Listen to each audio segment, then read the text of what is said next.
O Japão acaba de anunciar um mega pacote de estímulos diante de um PIB negativo e, ao mesmo tempo, juros mais altos e câmbio desvalorizando. E agora, o que isso significa para a liquidez? Por isso que eu quero falar no capítulo de hoje. Então, primeiramente, o Japão aqui vendo uma queda no PIB, né? Então, aqui 1,8%, né, anualizado, que é a primeira queda em 6 trimestres. Ou seja, você vê claramente, né, que a economia já vinha se arrastando há bastante tempo, que na verdade não é uma coisa só japonesa. Ela vem aí desde sempre, né, baseado em décadas de estagnação, deflação, etc. Só que agora o Japão ele migrou completamente, ele está dando ali uma volta está dando 180 graus na sua estratégia e agora voltado a tentar reverter isso com a forma que todos os governos adoram fazer, que é um mega pacote de estímulos, que ainda está sendo discutido, principalmente agora com a transição da nova primeira-ministra, né, a Sanai Takaichi, que está sendo bastante controversa, como se fosse ali o novo Trump, né, da Ásia, uma série de brigas, etc. O meu objetivo não é entrar na política, mas como que isso agora faz com que o Japão tenha que sair da toca, digamos assim, em relação à sua posição até então. Só que o Japão, para quem sabe, né, quem segue esse podcast, ele se consolidou de uma determinada forma como um distribuidor de dólares ao redor do mundo. E mudar essa política agora, focar em estímulos que vão fazer gastos fiscais aumentarem na estrutura que o Japão está agora, vai criar uma série de efeitos. E a gente precisa entender exatamente o que vai ocorrer com eles. Mas antes de mais nada, se você gosta de esses assuntos de mecânica monetária, como que flui a liquidez do mundo, mas principalmente como que isso afeta os seus investimentos, nós temos o nosso Substack. Você pode estar vendo agora por ele ou também pelo YouTube. Mas aqui no Substack nós temos capítulos como esse, de segundas a sextas-feiras, de forma totalmente gratuita, e membros também podem acompanhar de forma mais profunda tudo que não foi ensinado na faculdade sobre macroeconomia e todos os mitos que nós temos que confundem tanto o entendimento sobre isso. E também nós disponibilizamos o nosso portfólio OmniMacro para você ver as nossas estratégias de investimento, né? Nós estamos aí com aproximadamente 20% desde o dia 4 de abril, que a gente publicou, e membros também podem acompanhar todas as movimentações desse portfólio, para você ver exatamente o que está sendo feito. Então, todos os links estão na descrição aqui abaixo. Então, esse pacote de estímulo está sendo discutido ainda, né? Tem vários membros do parlamento dizendo que precisa fazer aí algo em torno de 17 trilhões de ienes, o equivalente entre 110 a 150 bilhões de dólares. O objetivo é justamente tentar trazer mais investimentos para o Japão, fazer a grande guerra que todos os países agora têm, que eles precisam se voltar para dentro e tentar fazer o seu país ficar bom novamente, né? Make Japan great again, make America great again, make Argentina great again. Então cada um vai ter ali a sua própria estratégia para ver o que eu tenho de bom e eu preciso dobrar minha aposta em cima disso. Até por conta de todos os problemas tarifários, etc., e o receio da inflação voltar, e está criando uma série de discussões no próprio BOJ, né, no Banco Central japonês, em relação ao que fazer a partir de agora. Só que é importante a gente sempre contextualizar, para quem acompanha aqui nesse podcast, a grande questão da importância do Japão em relação ao resto do mundo, porque ele é um extremo, né, de extrema importância como distribuidor de dólares no sistema euro-dólar ao redor do mundo. E grande parte desses fluxos, inclusive responsável por todo o investimento que acontece dentro dos Estados Unidos, que tem como papel ser reciclador de capital, para quem detém bonds americanos, e é exatamente o que acontece no Japão. O Japão é o maior detentor de bonds americanos do mundo hoje, então o que eles fazem com esse dinheiro é extremamente importante. E um desses fatores é o famoso carry trade, onde você pega dinheiro emprestado em ienes baratos, né, a juro zero ou antes até negativo, né, no Japão, para poder justamente reciclar isso nos bonds americanos e outros investimentos como SP500, etc. Então, ter juros baixos é importante para manter esse fluxo de capital, só que não é o que está acontecendo no Japão agora, porque você veio diante de um histórico que os japoneses chamam de normalização da economia, dizendo a seguinte coisa: olha, nós estávamos em deflação e agora vai ser bom a gente ter uma volta dessa inflação porque tudo está voltando ao normal, o mundo está reabrindo, etc., está recuperando.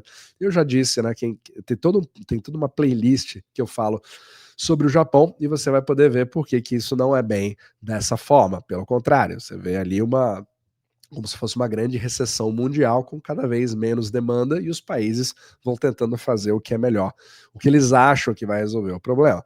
Então, o BOJ via tentando subir a taxa básica de juros, só que quem está contando uma história mais preocupante é a curva de juros do Japão. Então, quando você vê os juros de 10 anos, isso aqui chamou muita atenção, né, do FinTwit, ele vem aí há meses numa tendência de subida e literalmente não para, né?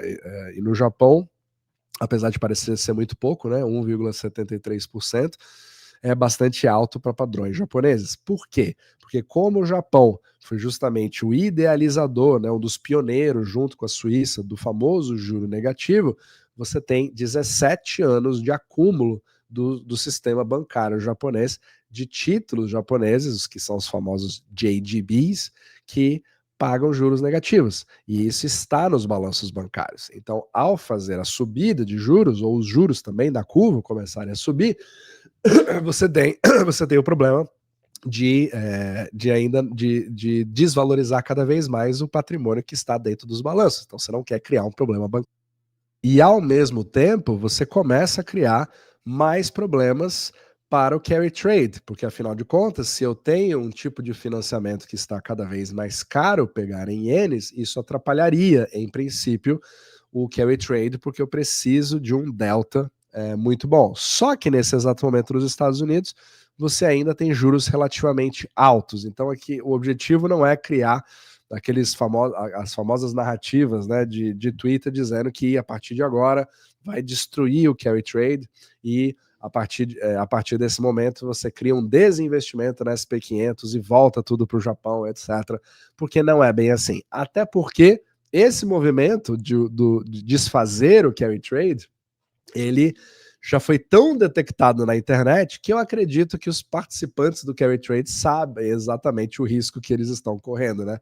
Ninguém que tem bilhões de dólares fazendo esse tipo de operação vai ficar assim, sabe menos do que a pessoa que está ali dando suas opiniões no Twitter. Então, são sempre contracorrentes. Agora, isso aqui pode ser um pouco prejudicial por esse lado, né? Pode atrapalhar um pouco.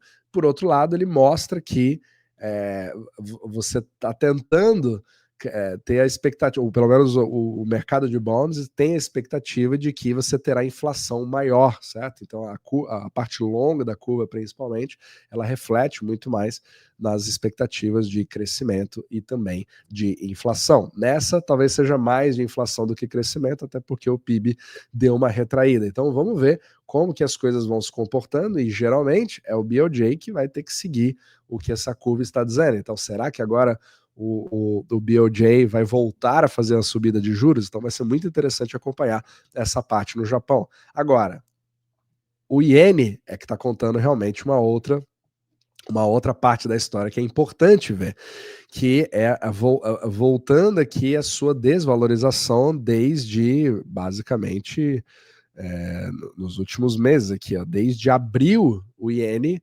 saiu aqui da sua mínima de 140 e não para de subir, está de volta, né, na casa dos 155. Então vamos ver se isso volta a criar algum tipo de problema, e provavelmente é o que está guiando ali parte desse crescimento da taxa de juros de 10 anos, né? Porque quanto maior for o dólar, mais forte for o dólar em relação ao iene, ele acaba criando uma inflação maior também no Japão, sendo que depende de muitos bens que são importados. Aí você ainda tem a questão das tarifas e tudo isso. Então, agora, o mais interessante é que nessa administração, o grande foco vai ser você criar aquela bomba de estímulo. E isso é muito importante para a liquidez mundial, porque gastos fiscais vindo do Japão a partir de agora, vai ser interessante ver o que vai acontecer, porque o Japão tinha controle da curva de juros E ele quis tirar a mão disso para deixar o livre mercado acontecer, e é o que está começando a acontecer cada vez mais. Mas será que ele vai ter que voltar a fazer isso? Porque isso sobe bastante os custos para poder arcar com os próprios juros. Só que a gente tem que lembrar também que o Japão tem uma característica diferente dos outros países, porque o próprio BOJ é dono de mais da metade desses bonds.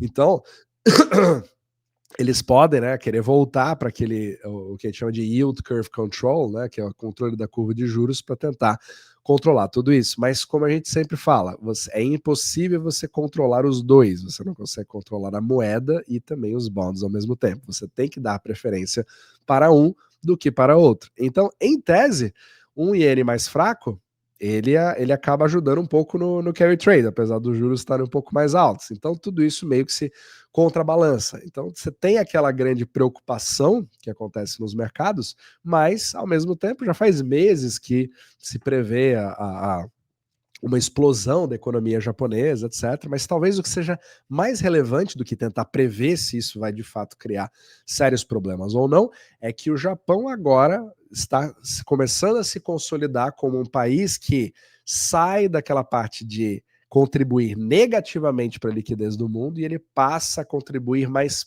positivamente para a liquidez do mundo, se juntando à China nesse tipo de política e também aos próprios Estados Unidos. Então, aquela coisa que seria somente bipolar, de você ter os Estados Unidos criando bastante liquidez via estímulos fiscais e a China fazendo exatamente a mesma coisa por motivos bastante distintos, o Japão acaba entrando nessa jogada, porque até então o Japão estava sendo aquela coisa meio que contraída, e isso pode ser bastante significativo para os mercados de risco ao longo dos meses. Vamos ver como é que as coisas vão se comportar a partir de agora, porque o Japão, caso isso continue, essa tendência continue, ele sai daquele papel de ser simplesmente um reciclador, como ele vinha sendo até então, e ele passa a ser uma força, criando uma força interna de geração de liquidez que não é muito do feitio do Japão. Então vai ser muito interessante, até tenho muitos seguidores que vêm do Japão também, seria legal ver nos comentários. É claro que a Sanai Takaichi já está sendo bastante polêmica, então meu objetivo não é saber, você pode até gostar dela ou não gostar dela, mas o que isso está se refletindo no Japão a partir de agora, porque pode ser que crie ali uma mudança completa como um terceiro pilar de geração de liquidez do mundo. Mas com certeza é uma das formas que está sendo vista aí, porque afinal de contas você tem que passar a impressão de que está fazendo alguma coisa para poder controlar a recessão que parece cada vez mais confirmada na economia real. Então a economia real sempre conta uma história e aí você sempre vem com essas bazucas para tentar consertar. Só que a gente precisa ficar atentos a elas, porque isso acaba criando uma terceira fonte extremamente importante de liquidez que pode influenciar bastante os mercados pelos próximos meses.